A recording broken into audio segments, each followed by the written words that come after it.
Magandang araw po sa ating lahat. Narito po ang ating weather update. Ang southwest monsoon o habagat ay nakakapekto sa kanlurang bahagi ng Southern Luzon hanggang sa Mindanao. Kaya ngayong araw, itong malaki pong bahagi po ng Luzon, kasama po ang Metro Manila, ay magiging bahagyang maulap hanggang sa maulap ang kalangitan na may kasamang isolated na mga pag-ulan dahil sa thunderstorm. Itong bahagyang maulap ang kalangitan, kadalasan nangyayari po sa umaga. Pero sa lalabing bahagi po ngayong araw, inaasap po natin magiging makulimlim o maulap na kalangitan.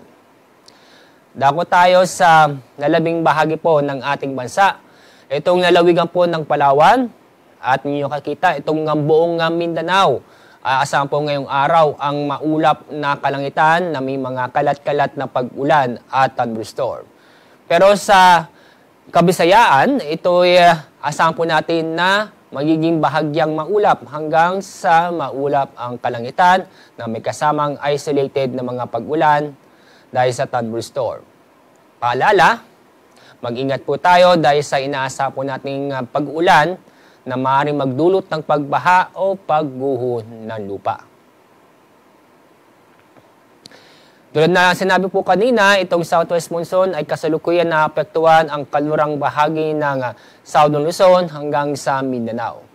Bukas at sa araw ng Biyernes, patuloy pa rin ang epekto ng southwest monsoon sa kanlurang bahagi ng Southern Luzon hanggang sa Mindanao.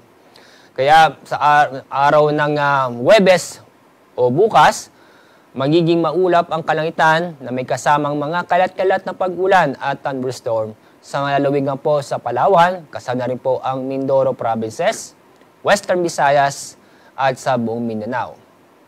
Sa araw ng Biyernes, magpapatuloy po ang maulap na kalangitan na may kasamang kalat-kalat na pag-ulan at thunderstorm sa Palawan, Mindoro Provinces, Western Visayas. Asahan din ang mga kalat-kalat na pag-ulan at thunderstorm sa araw ng Biyernes sa Zamboanga Peninsula.